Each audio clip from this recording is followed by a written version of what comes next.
నమస్తే, నా పేరు Kalyan Dilip Sunkara. Welcome to common library. మన గౌరవ నీటిపారుదల శాఖ మంత్రులు శ్రీ అంబటి రాంబాబు గారు, సీనియర్ నాయకులు, బ్రో సినిమాలో ఆయన పోలినటువంటి పాత్రపై ఆయన కారాలు మిరియాలు నూరుతూ అసంతృప్తి, ఆవేదన, ఆవేశాన్ని మిళితం చేస్తూ నిన్న ఒక ప్రెస్ మీట్ పెట్టడం జరిగింది.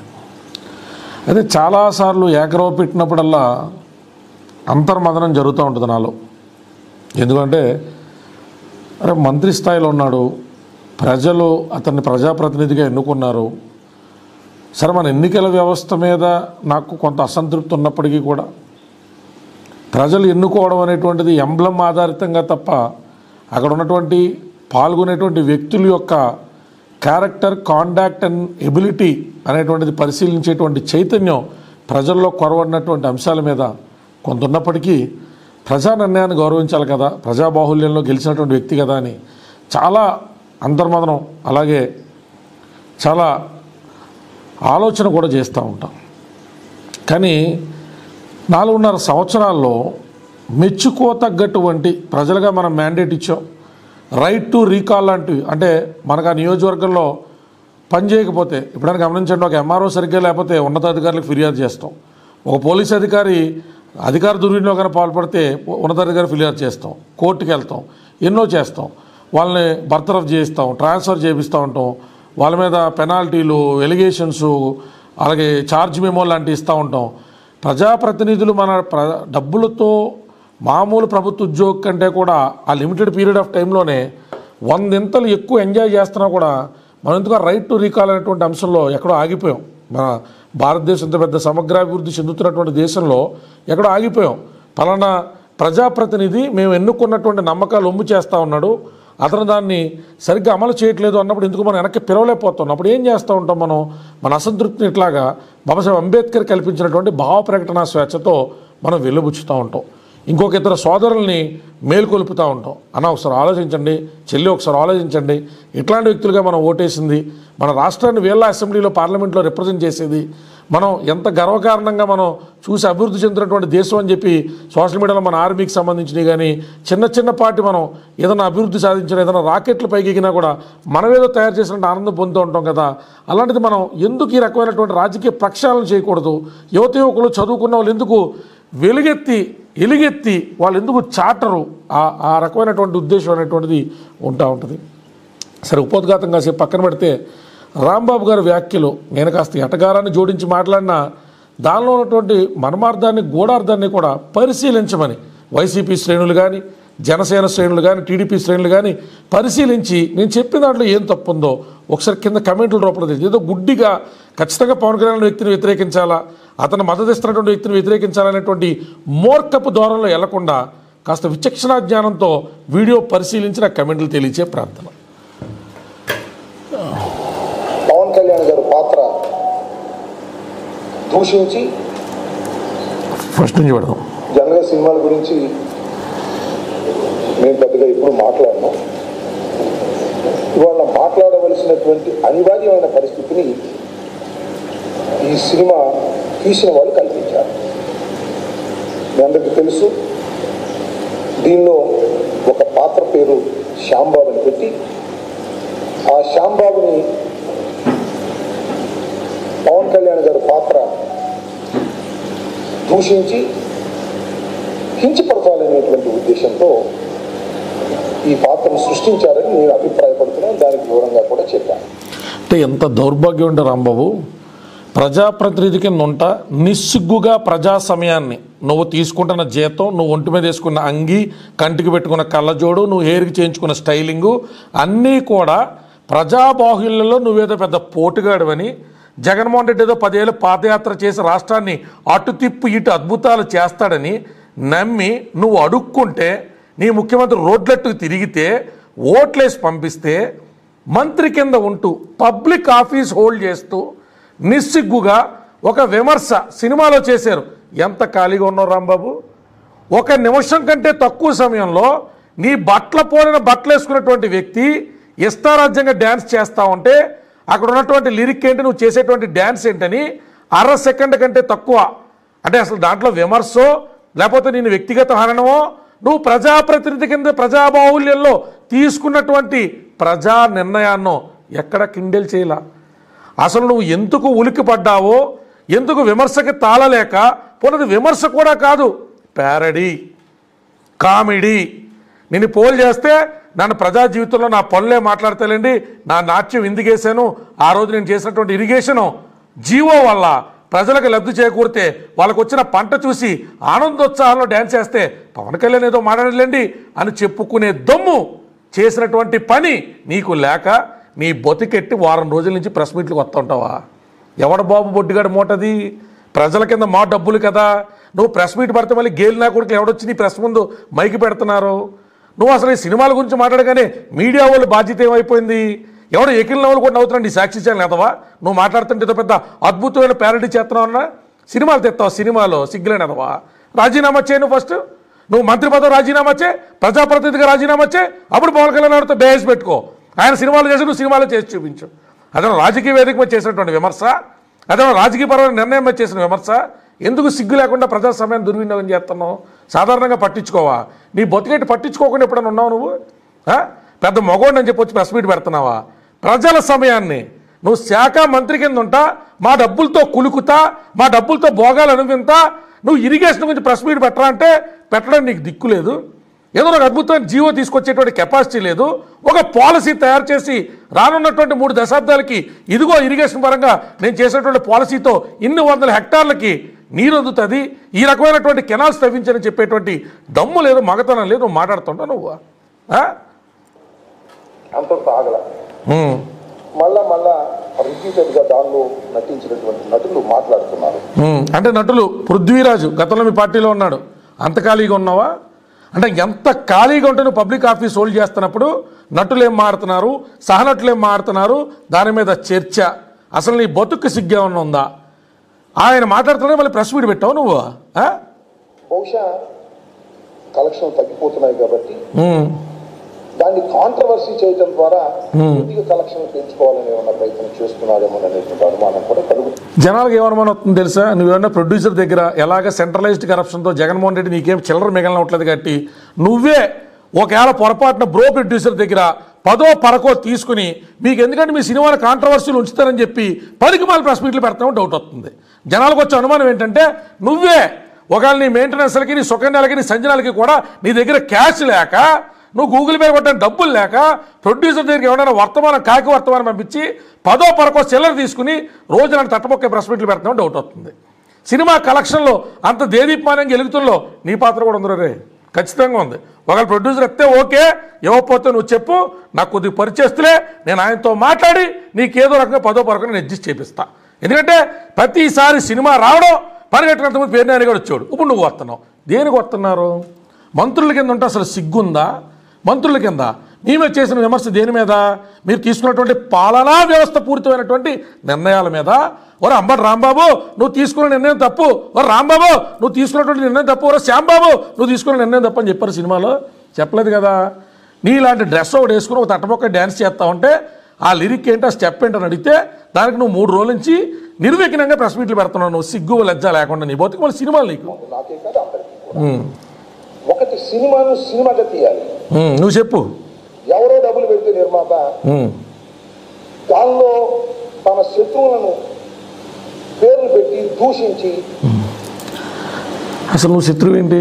నీ స్థాయి ఏంటి? నీ అవకాశం ఏంటి? నువ్వు శత్రువు ఎలా అవుతావు? పవన్ కళ్యాణ్ వ్యక్తికి ఇండివిజువల్గా పార్టీ పెట్టి 10 లక్షల ఓట్లు తెచ్చుకోగలిగాడు. ఆయన ప్రజారాజ్యం నుంచి జనసేన పార్టీ వరకు ప్రజల్ని ప్రభావితం చేసేటువంటి ప్రయత్నం చేయగలిగాడు. కొత్త నాయకులకి టికెట్లు ఇవ్వగలిగాడు. డి అంటే డి అని ప్రధాన ప్రతిపక్షాలని, పాలక పక్షాలని ఢీ కొట్టగలిగాడు. తనదైన శైలిలో తన రాజముద్ర వేసుకోగలిగాడు. ప్రజాక్షేత్రంలో ఓడినా నిలబడగలిగాడు, ఓడినా నిలబెట్టగలిగాడు. ఇప్పటికీ జనాలకు ఆశలు ఉంచగలిగాడు, చైతన్యం ఉంచగలిగాడు. మరి నువ్వేం చేసావు? నువ్వు శత్రువు ఏంటి? అసలు నీ స్థాయి ఏంటి అని అడుగుతున్నాను నేను. నువ్వు ఎలా శత్రువు అవుతావు? నువ్వు గెలిచిన సంకల్పం గుర్తుకోవడం తప్ప అనుకున్నప్పుడు ఆ సినిమా మీద దృష్టి పోతుంది. కమర్షియల్గా హిట్ కాదు, ప్రజలకు చేరదు. ఎంత ప్రయత్నం చేశారంటే ఈ త్రివిక్రమ్ గారు బాగా మాటల రచయిత. ఆయన పవన్ కళ్యాణ్ గారు కూర్చుని ఒక సన్నివేశాన్ని క్రియేట్ చేసి నీ గురించి అంత టైం పెడతారా? నాకు తెలిసి అసిస్టెంట్ డైరెక్టర్ రాసి ఉంటాడు. త్రివిక్రమ్ శ్రీనివాస్ అనేటువంటి వ్యక్తి దగ్గర ఉన్నటువంటి అసిస్టెంట్ డైరెక్టర్ కింద అసిస్టెంట్ డైరెక్టర్ అంటే రాసి ఉంటాడు. నీ మొగానికి వాళ్ళిద్దరూ కూర్చుని అంబటి రాంబాబు గురించి నువ్వు ఏమంత పెద్ద పోటీగాడు నీ గురించి వాళ్ళిద్దరూ కూర్చుని రాసుకుంటారు.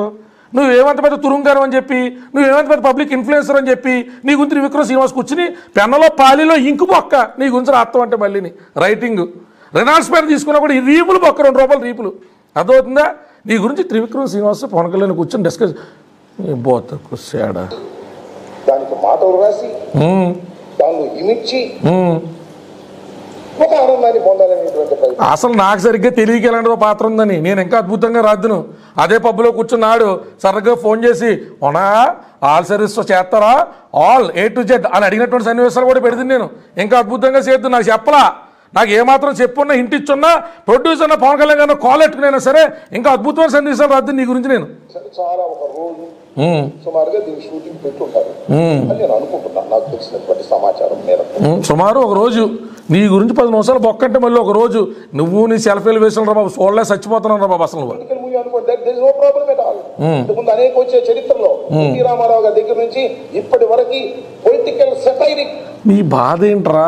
ఎప్పటికప్పుడు వైఎస్ జగన్మోహన్ రెడ్డితో ఎన్టీ రామారావుతో పవన్ కళ్యాణ్తో పోల్చుకుంటావు. నువ్వా పులుసులో పులుసు ఎందుకు కలిపెడుతున్నావు అని అడుగుతున్నాను నేను. మాట్లాడితే అల్లాకి నేను కూడా టాలెస్ట్ లీడర్ అని చెప్పుకోవాలనేటువంటి స్కేర్సిటీయా ఇన్ఫీరియారిటీ కాంప్లెక్స్నా? నీ బాధ ఏంటి? ఎన్టీ రామారావు అనేటువంటి వ్యక్తి మీద ఎవరైనా స్పూఫులు చేస్తే మీనింగ్ ఉంటుంది. నీ మీద ఎందుకు చేస్తారు పని కట్టుకుని అడుగుతున్నాను నేను. అసలు శాత గెత్తే నీ మీద చేయడానికి శాత భారతం అంత స్పూఫ్ చేయొచ్చు. అదే పృథ్వీరాజ్ అన్నాడు పబ్బులో పెట్టు 100 చేయొచ్చు స్పూఫులు నీ మీద. నీ గురించి ఒక రోజు సినిమాలే వస్తున్నాయి కథలతో సహా. అలా చేయడం అదొక తీరా నీ గురించి ప్రొడ్యూసర్ ఎవడో డబ్బులు పాకెట్టుకో తీరు నీ మీద ఎవడో తీరు. కానీ ఒక సినిమాలో ఒక వేషాన్ని క్రియేట్ చేసి తన కక్షలు తీర్చుకోవాలనేటువంటి తాపత్రయపడుతుంది. అది ఇప్పుడు బాధ ఏంటంటే ఎన్టీ రామారావు మీద పవన్ కళ్యాణ్ అనే వ్యక్తి మీద ఇప్పుడు వ్యూహం అని తీస్తున్నారు కదా. అలా ఏకంగా 2 గంటలు 3 గంటలు ఫీచర్ ఫిలిమ్స్ తీస్తుంటే నా మొగానికి ఏ ఫీచర్స్ లేవని తెలిసి 1 నిమిషంలోనే నన్ను కంక్లూడ్ చేస్తారన్నది వీడి బాధ. ఇప్పుడు వీడు ఫైట్ చేసైనా సరే వీడి మీద సినిమా తీపిస్తే పక్కన ఉన్న సుంజన సప్లయర్ ఉంటుంది కదా, చూసావా మన మగతనం దేకమ్మ రౌడీజం నా గురించి సినిమా తీశారంటే ప్రజలను గడగడలాడిస్తున్నా, ప్రతిపక్షాలు గడగలాడుతున్నా వాళ్ళు తెలిసి చెప్పుకోవాలి. నువ్వు నీ దగ్గర సర్వీసెస్కి వచ్చిన వాళ్ళు చెప్పుకోవాలరా. నీ ఇంటర్వ్యూలు చూపించి పాపం వాళ్ళు ఏ బీహార్లో కలకత్తా వాళ్ళు అయితే నిర్మాతలు జాగ్రత్త వహించవలసినటువంటి అవసరం ఉంటుంది. ఆయన బాబు ఇటు చాలా హెచ్చరికలు చేస్తున్నాడు. నిర్మాతలకు సూచనప్రాయంగా ఈ సందర్భంగా నేను చెప్పాను. సినిమాలో ఏమైనా పడితే ఆయన గోపికి సినిమాలు సక్సెస్ కావాలనే విషయాన్ని నిర్మాతలు నటులు తెలుసుకోవాలి. ఎక్కడ గబుక్కుని ప్రజలు చూసి ఈ దిక్కుమాల డ్యాన్స్ ఎవడేసాడని నేను పోల్చుకోరేమో అని, ఆ వేసిన పృథ్వీరాజ్ ఈడి పాత్ర అని చెప్పి జనాలు చెప్పుకోరేమో అని, ఎక్కడ ఫేడ్ అవుట్ అయిపోతానని లైమ్ లైట్లోకి వచ్చి నీ బాధ కదరు ఇది. సగం పైగా జనాలు గుర్తుపట్టుంటారు అసలు నీ పాత్ర అని చెప్పి. నువ్వు వచ్చి గగ్గోలు పెడుతుంటే ఏం నిజమా అని 2వ సినిమాకి నాకు తెలిసిరే నువ్వు ఏ అన్నపూర్ణ స్టూడియోస్ కాడో నువ్వు మాస్క్ వేసుకుని ఉంచుని ప్రొడ్యూసర్ని పట్టుకుని సార్ డబ్బులు ఏమో రావట్లేదు సార్, నియోజకవర్గంలో మంత్రి అయినా కూడాను ఫైల్స్ అన్నీ కూడా పెద్దిరెడ్డి దగ్గర నుంచో, మిథున్ రెడ్డి దగ్గర నుంచో, శివరెడ్డి దగ్గర నుంచో, సాయిరెడ్డి దగ్గర నుంచో, సజ్జల రెడ్డి దగ్గర నుంచో వస్తున్నాయి సార్. మేము ఆ రెడ్డి కొట్టారి దాటి ఏమి ఆమ్యామ్యా తీసుకోవడానికి లేదు సార్, మీరే తెలిసి ఏదో రకంగా 5-10 పడేస్తే పొద్దు కూకులు ఇదే ప్రెస్ మీట్ పెడతానని చెప్పి డబ్బులు తీసుకుని పెడుతున్నట్టుంది అబ్బాయి. ఒరే నీ మీద తీయర్రా, నువ్వు పెద్ద లీడర్ కాదు, నువ్వు పెద్ద కాంట్రవర్షియల్ ఫిగర్ కూడా కాదు, ఫిగర్లో వస్తున్నావు తప్ప. నేను సినిమాలు చూసా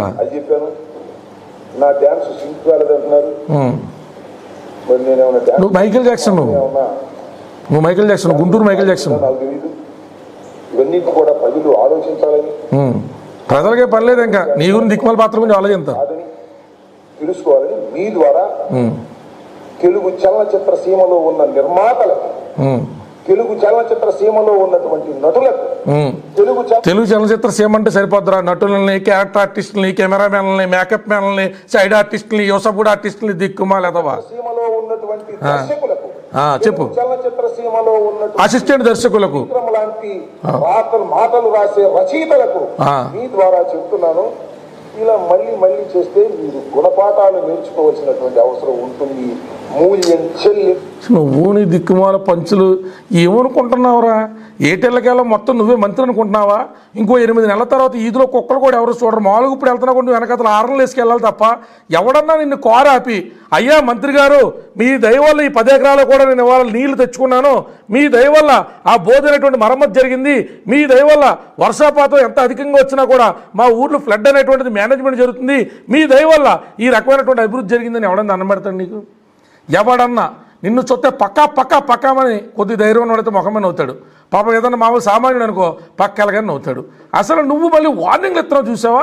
అంటే నువ్వు చిట్టికేస్తే 10,000 మంది కదులుతారన్న టైప్లో ఆ కాన్ఫిడెన్స్ మెచ్చుకోవచ్చురా బాబు నీకు అవసరం ఉంటుంది. గుణపాఠాలు దీన్ని అర్థం చేసుకోవాలని సినిమా రంగంలో ఉన్న ప్రముఖులకు ఒక రాజకీయ నాయకుడిగా విజ్ఞప్తి చేస్తున్నాను. చెప్పు, అయిపోయిందా? నెక్స్ట్ బిట్ పెడతాడు. ఎక్కి అవాకులు చవాకులు అబద్ధాలు మాట్లాడే ప్రయత్నం చేశాడో ఆ రోజునే వారాహి అనే అమ్మవారి యొక్క శాపం అతను తగులుతుంది. రాజకీయంగా అతనికి ఇక భవిష్యత్తు ఉండదు. రాజకీయంగా మూల్యం చెల్లించవలసినటువంటి అవసరం ఉంటుంది. ఆయన రంగంలో ఉన్నటువంటి సినిమాలు కూడా ఇక ఆడవు అని నేను ఆ రోజున చెప్పడం జరిగింది. అది నువ్వు సైడ్ బిజినెస్ ఆల్రెడీ ప్రిపేర్ అయ్యావు నాకు అర్థమైంది. నాకు అంబటి ఆల్ జ్యోతిష్యాలయం అని చెప్పి ఈ పదవి పోగానే టికెట్ రాకపోగానే నువ్వు ఏ రకంగా రాజకీయాల్లో మనలేకపోగానే నువ్వు విజయవాడ మెయిన్ సెంటర్లో ఓపెన్ చేద్దాం అనుకున్నావు నాకు అర్థమైంది. జ్యోతిష్యం చెప్తున్నావు, జ్యోతిష్యం నువ్వు చిలక జోస్యం నువ్వు ఎలకని చేసుకు ఈసారి ఎలక పిల్లట్టుకెళ్ళి ఎలక జోస్యం చెప్పించుకో నువ్వు. ఎలక జోస్యం వారాహికి అబద్ధాలు చెప్పగానే ఏదో అయిపోయేటట్టయితే ఆయన చెప్పిన అబద్ధాలు అయితే అసలు నీలాంటి వాళ్ళు చేసిన దానికి ఈ పాటికి ఎప్పుడో కృష్ణానదిలో కలిసిపోవాలి కదరా వరదల్లోనే. అదే జరుగుతా ఉన్నది అనే విషయాన్ని కూడా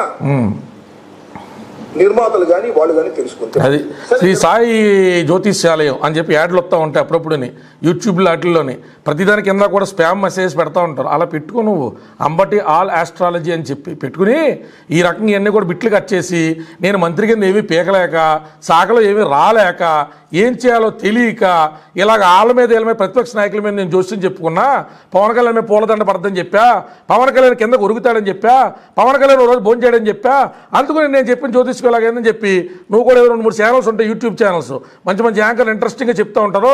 వాళ్ళు పెట్టుకుని ఎలాగండి అంబటి గారు మీరంటే నేను అమావాస్య రోజు ఉపవాసాలు చేస్తా, నగ్న పూజలు చేస్తా, ఆల్ సర్వీసెస్ చేయించుకుంటా, అప్పుడు నాకు అతీతమైన శక్తులు వచ్చినాయని చెప్పుసావు.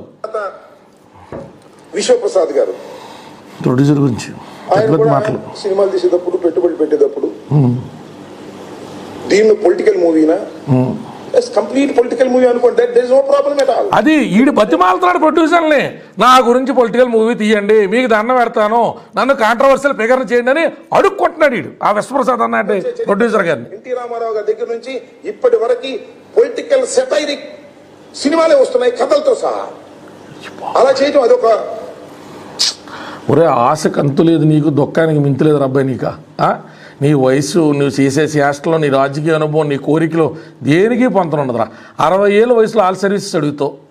నువ్వు చేసిన దిక్కుమాలు 2 సార్లు ఎమ్మెల్యే దానికి ఒకసారి కర్మకాలు వచ్చిన మంత్రి పదవికి కూడాను నువ్వు ఇచ్చే బిల్డప్లకి నీ మీద కాంట్రవర్సీ సినిమా తీయమని అడుగుతావు. ఎందుకంత అత్యాస అని అడుగుతున్నా. భగవంతుడు అసలు నీకు ఇచ్చిన టాలెంట్కి ఇచ్చిన యోగానికి ఎక్కడైనా మ్యాచింగ్ ఉందా?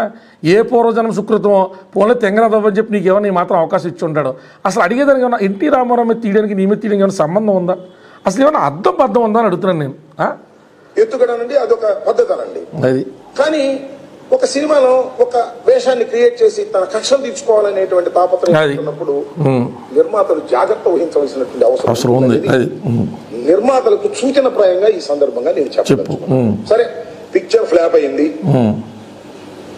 సెక్స్ అయితే లెక్కలు చెప్పమంటున్నా, నాకేం అభ్యంతరం. అసలు నువ్వెవడవరా నీకు లెక్కలు చెప్తానికి? నువ్వు ఐటీ డిపార్ట్మెంట్లో బిల్లబంట్రోతువా, క్లర్క్వా, ఐటీ డిపార్ట్మెంట్ జిల్లా ఇన్స్పెక్టర్వా, ఐటీ డిపార్ట్మెంట్ సంబంధించిన కమిషనర్వా?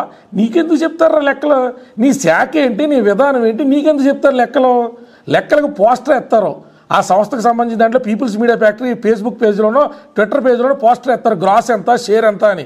అది చూసుకుని వాట్సాప్లో మురిసిపో, లేదా షేర్ చేయి, లేదా నీకు వచ్చిన ఇంగ్లీష్లో ట్వీట్ చేయి. నీకెవరు లెక్కలు చెప్తాడరా? అసలు నీ జ్యూరిస్డిక్షన్ ఏంటి, నీకు ఉన్న డిస్క్రిప్షన్ ఏంటి, నువ్వు ఎవరిని ఏమడుగుతున్నావు? పక్క రాష్ట్రంలో ఎవరు సినిమా తీస్తున్నారు, నీకెందుకు లెక్కలు చెప్తారు? ఎక్కడ కదా పీపుల్స్ మీడియా ఫ్యాక్టరీ సినిమా తీసింది తెలంగాణలో, అది మేకే వచ్చినంత ఆంధ్ర వచ్చింది, నీకు ఎందుకు లెక్కలు చెప్తారు? అసలు నువ్వు అక్కడే INPR మంత్రి ఒకవేళ నీకు శాఖ అటాచ్ చేసినా నువ్వు ఎవడో నీకు లెక్కలు చెప్తారు? ఇన్కమ్ ట్యాక్స్ డిపార్ట్మెంట్కి సంబంధించి లెక్కలు చెప్పాలి. నీకంత కోరుకుంటే, నీకంత ఆతృత ఉంటే, తొత్తరు ఉంటే నీ డిపార్ట్మెంట్ వాళ్ళు పంపించి వాళ్ళ జ్యూరిస్డిక్షన్ కాకపోయినా ఆ ప్రసాద్ గారితో ఒక మాట నేను చెప్తాను, పోలేండి సార్ తెంగరాదు ఏదో బతిమాలుతున్నాడో, మేకింగ్ ఎంత అయింది, షేర్ ఎంత వచ్చిందని చెప్పండి, ఆ సునకానందం కోసం ఆనందపడతారని చెప్తాను నేను. సైడ్ వెబ్సైట్ అయినా మెయింటైన్ చేస్తాం ఏంటి? ambatiastrology.com లాగా ambaticinerieviews.com అని చెప్పి. అయితే ఒక విషయంలో వీరికి విజయం చేకూరింది, అదేమిటంటే విశ్వప్రసాద్. అది ఆయన ఎలా చేకూరిందంటే నీలాంటి ప్రజాప్రతినిధి ప్రజాస్వామ్యాన్ని దుర్వినియోగం చేస్తే ఇలా ప్రెస్ మీట్ పెట్టి సినిమా ప్రమోషన్ విషయంలో మాత్రం ఆయనకు నిజంగా విజయం చేకూరింది. నా నవ్వుతో నా భవిష్యత్తు. ఏ రాష్ట్రంలో ఎప్పుడు ఎక్కడ ఒక సినిమా గురించి ఒక క్యాబినెట్ మంత్రి, ఆ రాష్ట్ర క్యాబినెట్ మంత్రి వచ్చి ప్రెస్ మీట్ పెట్టడం ఇదే ఫస్ట్, ఇదే లాస్ట్ అబ్బాయి. ఇంకెప్పుడు కూడా జరగదు ఇలాంటి దరిద్రం. అది దీనికి అమెరికాలో సాఫ్ట్వేర్ కంపెనీలు ఉన్నాయి. అది వెళ్ళినప్పుడు ఎంక్వైరీ చేసి ఉంటాడు. తెలుగుదేశం పార్టీకి చెందినటువంటి అది చెప్పు చంద్రబాబు నాయుడు గారు అండ్ ముఠా అమెరికాలో డబ్బులు కలెక్ట్ చేసి ఆ డబ్బులు విశ్వప్రసాద్కి ఇస్తే ఆ విశ్వప్రసాద్ గారు ప్యాకేజీని జమ చేయటం కోసం పవన్ కళ్యాణ్ గారికి ఇస్తున్నారు ఈ రూటింగ్ లో. నీకు సిగ్గే లేదురా. నీకు విమర్శలు కూడా వాట్సాప్లో నేను రాసి పంపించాలి. మామూలుగా ప్యాకేజ్ అని డైరెక్ట్గా బొచ్చులో 100-200 కోట్లు తీసుకోవడానికి మేకప్ వేసుకుని ఒక 80 రోజులు డేట్స్ ఇచ్చి కిందడి మీదడి సినిమా చేసి డబ్బులు తీసుకోవాలి. దాన్ని రెమ్యూనరేషన్ అంటారా? ప్యాకేజ్కి రెమ్యూనరేషన్కి సంబంధం ఏంటారు నాకు అర్థం కాక అడుగుతున్నాను.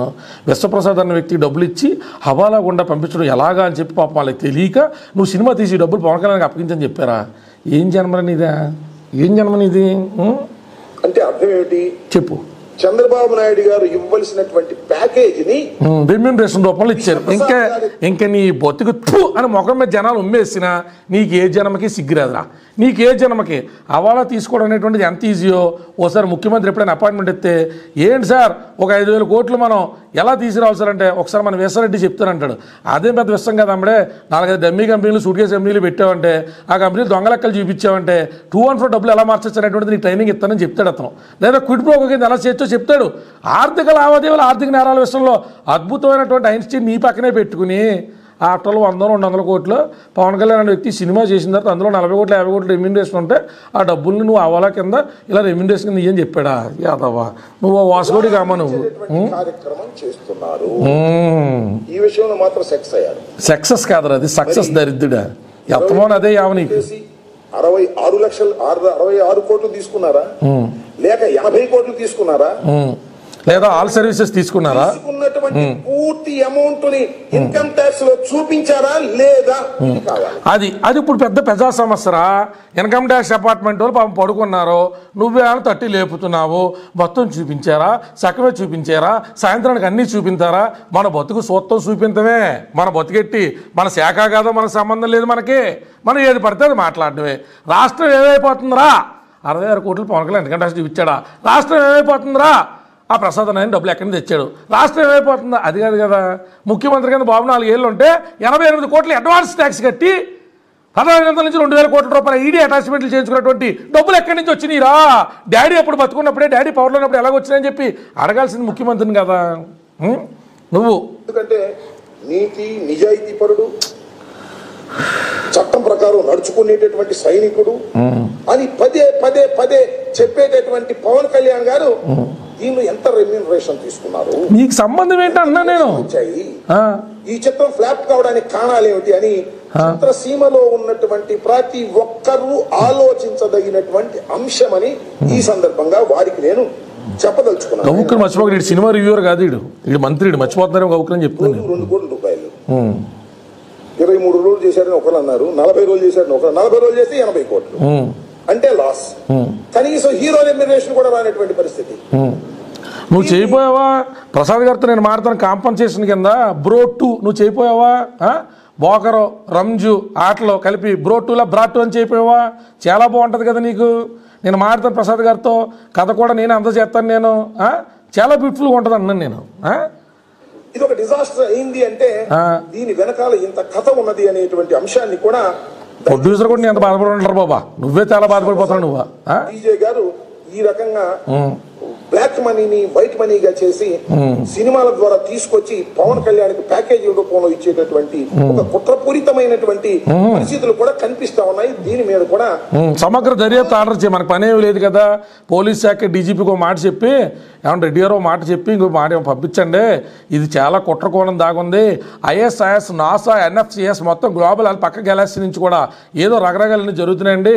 రష్యన్ మాపి ఎందుకు ఎన్నేవాళ్ళు ఏందని నాకు డౌట్ అండి అని చెప్పి, నువ్వు పడుకున్నప్పుడు, మందేసినప్పుడు, మసాజులు చేయించుకున్నప్పుడు వచ్చినటువంటి ప్రతి దిక్కుమాల ఆలోచన కూడా నువ్వు పెట్టే. ప్రజలను పిచ్చోళ్ళం కదా, నువ్వు ప్రెస్ మీట్ పెడితే ఏదో అద్భుతంగా మారుతున్నావు వింటాం కదా, అది మా కర్మ. అది మళ్ళీ మా దరిద్రాన్ని కౌంటర్ చేయాల్సి వస్తుంది. అనేది నేను మీ ద్వారా సిబిఐ ఎంక్వైరీ ఇప్పిద్దాం, కంగారు పడకు.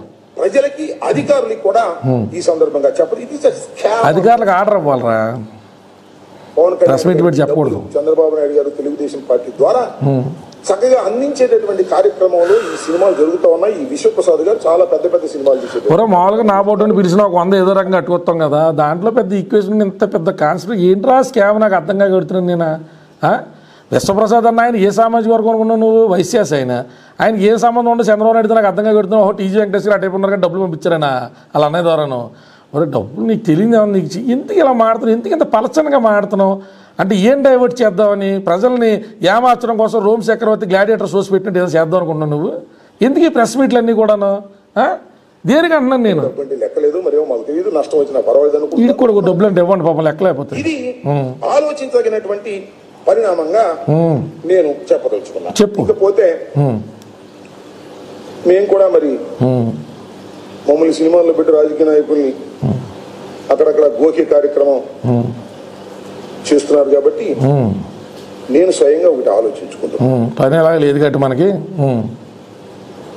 రాజకీయాల్లో ఉండి సినిమాలు తీయొచ్చు కానీ సినిమాల్లో ఉండి రాజకీయాలు చేస్తూ సినిమాలు వదలకపోతే సినిమాలు నాశనం అవుతాయి, రాజకీయాలు నాశనం అవుతాయి. రామారావు లాంటి వ్యక్తి సినిమాల నుంచి రాజకీయాల్లోకి వచ్చి ఆ తర్వాత ఎప్పుడు 1-6 సినిమాలు తీసాడేమో గానీ సినిమా వృత్తిని మాత్రం వదిలేశాడు.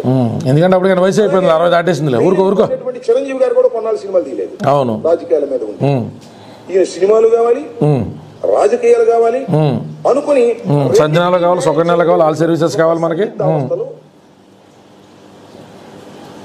సందిగ్ధావస్థలో జనరల్గా సినిమాలు పేర్లు ఏం పెట్టాలి అని ఆలోచన చేశాం. ఒక ఆయన సై చేశాడు నిత్య పెళ్లి కొడుకు, అది శోభనాల రాంబాబు బాగుంటది, అది కూడా తెద్దాం అని ఒక సై చేశాడు. పరిశీలిస్తున్నాం, ఇది కూడా నిత్య పెళ్లి కొడుకు పనికొస్తుంది. శోభనాల రాంబాబు ఇంకా బాగుంటది, ఇది ఒక టైటిల్. పెళ్లిళ్ళు పెటాకులు, అది మసాజెస్, ఆల్ సర్వీసెస్ చాలా బాగుంటది. పరిశీలనలో ఉంది. పాపతో పాంపాయ్, తాళి ఎగతాళి, అది అదిరిపోయింది రాబా టైటిల్ ఇది. అది పదవి పనికిమాలోడు, అదిరిపోయింది. 3 ముళ్ళు 6 పెళ్లిళ్ళు, ఒక బొడ్డోడు 151 బుడగలో, అదిరిపోతుంది టైటిల్ అబ్బాయి ఇది. ఒక బొడ్డోడు 151 బుడగలో, చాలా బాగుంటది అది. బహుభార్య ప్రవీణ్యుడు, అది బహుసుఖ కాంక్షకుడు, అది బహుసుఖ కాంక్షకుడు చాలా బాగుంటది. అది బిఎస్కే అని తెద్దాం మనం, బహుసుఖ కాంక్షకుడు.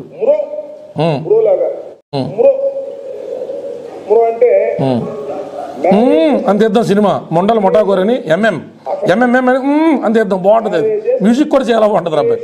అది మొండల్ మొటాకూర్, అది ఇంకా ఆఖరిది ఇంకోటి ఉందంట, అయిన పెళ్లిళ్ళెన్నో పోయిన చెప్పులెన్నో అనేది ఆఖరి. ఇంకా ఉన్నాయి పేర్లు ఏం పెట్టాలి అని ఆలోచన. బాబాయ్ హెచ్చలు ఎన్నో, చెప్పిన కథలు ఎన్నో, చాలా బాగుంటది అబ్బాయి టైటిల్ కూడా ఇది. అది చూసారు కదా, నిత్య పెళ్లి కొడుకు అది అని ఒక సై చేశారు. పరిశీలిస్తున్నాం, ఇది కూడా నిత్య పెళ్లి కొడుకు పనికొస్తుందా లేదా. అది పేపర్ మంత్రి అని తీద్దాం మనం, పేపర్ చూసి చదవలేని మంత్రి కదా, పేపర్ మంత్రి అని తీద్దాం, చాలా బాగుంటది. పెట్టు రిజిస్ట్రేషన్ చేయించుకున్న టైటిల్స్ చాలా క్యాచీగా ఉన్నాయి, మళ్ళీ గబుక్కుని పోతాయి. అది మళ్ళీ రిపీట్గా అదే చెప్తా ఉన్నాడు కంటిన్యూస్ చేయడు. అది ఇంకోటి 3 ముళ్ళు 6 పెళ్లిళ్ళు, అదేలే ఒక బుడగ 151 బుడగల్లో ఒక బొట్టోడు 151 బుడగలు టేబుల్లో చాలా బాగుంటుంది. కానీ అందుకని నిన్ను చూస్తే అసహ్యం, కడుపులో దేవులింపులు వస్తాయన్నమాట. దీన్ని మానేయి, ఇలాంటి ప్రెస్ మీట్లు మానేసి, ఇవేదో సంచలనాలు అనుకోవడం మానేసి, నా మాటని శాఖను అధ్యయనం చేయి. సిగ్గు, లజ్జ, మానవ అభిమానం ఉంటే శాఖను అధ్యయనం చేసి ఒక 10 ప్రెస్ మీట్లు శాఖకు సంబంధించినవి పెడుతూ ప్రజలకి దార్శనికంగా ఉంటూ, అప్పుడు దరిద్రుడు ఇలాంటి విమర్శలు ఏమన్నా చేస్తే జనం కూడా వింటారు. అసలు ఒక గొప్ప నాయకుడు లక్షణం ఏంటో తెలుసా? స్థాయి ఎదిగే కొద్దీ, స్థానం మారే కొద్దీ రాజకీయాల్లో ప్రతి విమర్శకి స్పందించకపోవడమే హుందాతనం. దయచేసి ఆ హుందాతనాన్ని అలవాటు చేసుకో. మరి ఇలా లేకిగా, బేకిగా, బోకు ప్రెస్ మీట్లు పెట్టుకో. తిరిగిన పడుతుందా నీకు? సొంత కులస్తుడు కాబట్టి కులాభిమానం చంపుకోలేక ఆఖరిలో అయినా నీకు మంచి మాట చెప్తున్నాను, మంత్రి కింద హుందాగా, హోదాకి తగ్గట్టు ప్రవర్తించు. సినిమాలో 1 నిమిషం కంటే తక్కువ పెట్టినటువంటి పాత్రకి ఇంత రాద్ధాంతం చేస్తున్నావంటే ఎంత ఖాళీగా ఉన్న బేక్ ఎదవని జనాలు అనుకుంటారని ఎప్పుడైనా ఆలోచించావు? నువ్వు టైటిల్స్ పెడతావా, కథలు రాస్తావా, ప్రెస్ మీట్లు పెడతావా, సలహాలు సూచనలు ఇస్తావా, తెలుగు చిత్ర పరిశ్రమలు అడుగుతావా, డబ్బులు ఎక్కడి నుంచో చెప్తావా, స్కామ్ అనేటువంటి కొత్త కథ రాస్తావా? సిగ్గేమన్నా ఉందా నీకు? నీ ప్రెస్ మీట్ నువ్వే కూర్చొని చూసుకో. నీ సిగ్గేమన్నా ఉంటే ముఖ్యమంత్రి ఇలాంటి తట్టబొక్క ప్రెస్ మీట్లు పెట్టి ఇంప్రెస్ చేయొచ్చు అనేటువంటి కథనం ఉంటే అలాంటి పార్టీకి రాజీనామా చేయి. కనీసం రాజకీయంగా ఏమీ చేయలేకపోయినా అలాంటి పార్టీ విధానాలతో రోజు ముఖ్యమంత్రికి పొగేసుకుంటా, స్టాలిన్ ఉన్నాడు పక్క రాష్ట్ర ముఖ్యమంత్రి, ఎవడన్నా పొగుడుతా ప్రెస్ మీట్లు ఇష్టారాజ్యం కింద మాట్లాడద్దని చెప్పింది, అది కనపడ్డదా మనకి? సరే, అంతకుముందు తమిళనాడులో అంటే 90 డిగ్రీస్ యాంగిల్లో ఎమ్మెల్యేలు కూడా వంగి దండం పెట్టినటువంటి దిక్కుమాల పరంపర అయితే మనం చూస్తూ ఉండేవాళ్ళు. ఈరోజు ఉందా? ఎక్కడైనా తెలంగాణలో కేసీఆర్నో కేటీఆర్నో పొగుడుతా పిచ్చి ప్రెస్ మీట్ ఎక్కడో వేరే కాలేజీలో నడుపుతూ ఉంటాడు రెడ్డి, పాలమిన పూలమిన అని చెప్తాడు కదా, పేరేంటి, మల్లారెడ్డి లాంటి వాడు తప్ప ఎక్కడైనా ఎవడైనా ఎప్పుడైనా ప్రెస్ మీట్ పెట్టగా చూసావు నువ్వు? ఇదేం ప్రసన్నం రా. పూజారి కూడా అంత అష్టోత్తర శతనామం వాళ్ళు చదవడు కదా. రోజు మంత్రుల కింద సిగ్గు లేకుండా వచ్చి ఆ గుడ్డమన్నది కాడు, నువ్వు గాడి గుడ్డోడు ఎవడోడు వచ్చి ఈ రకమైనటువంటి పొగడ్తలు ఏంటి అంటున్నాను నేను. వంగమాంగితలు పెట్టుకోమని చెప్పు. ముఖ్యమంత్రి కాన్ఫిడెన్స్ లెవెల్స్ పడిపోతా ఉంటే పక్క నుంచి రాజా నువ్వు 6 అడుగులు తోపు, నువ్వు పోటీగాడు, నువ్వు అది పక్కన చెప్పించుకోమను. సిగ్గుందా? కాన్స్టిట్యూషనల్గా అవాయిడ్ అవ్వాల్సినటువంటి పదవుల్లో కూర్చుని ఈ పొగడ్తలు ఏంటి, ఈ పనికిమాల ప్రెస్ మీట్లు ఏంటి? అసలు నువ్వు ఏం చేద్దాం అనుకుంటున్నావు? 8 నెలల కాలం ఉంది కదా, ఆల్రెడీ వర్షాకాలం అయిపోవచ్చింది కదా, నువ్వు ఏం చేద్దాం అనుకుంటున్నావు? ఇరిగేషన్ మంత్రి కింద వర్షాలు తగ్గిన తర్వాత ఇప్పుడు ఎక్కడైనా కట్టలు తెగి ఉంటే వాటిని ఐడెంటిఫై చేసి ప్రెస్ మీట్లు పెట్టావా? దానికి ఎంత ఫండ్ తీసుకొస్తారని చెప్పావా?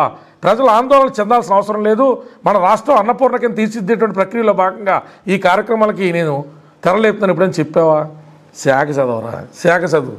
సినిమాలు, యూట్యూబ్లు, సినిమాల్లో మనల్ని ఎక్కడ చూపించారు, ఇయ్యేందుకు రా? శాఖ చదివిస్తావు. శాఖ చదివితే నీ శాఖతో నువ్వు చిత్తశుద్ధిగా పనిచేస్తే జగన్మోహన్ రెడ్డి అనే వ్యక్తి టిక్కెట్ ఇవ్వనన్నా ప్రజాబాహుల్యం నుంచి వస్తుంది. లేదు, మాకు అంబటి రాంబాబు నాయకత్వమే కావాలని చెప్పి. అలా జై భీమ్, జై భారత్.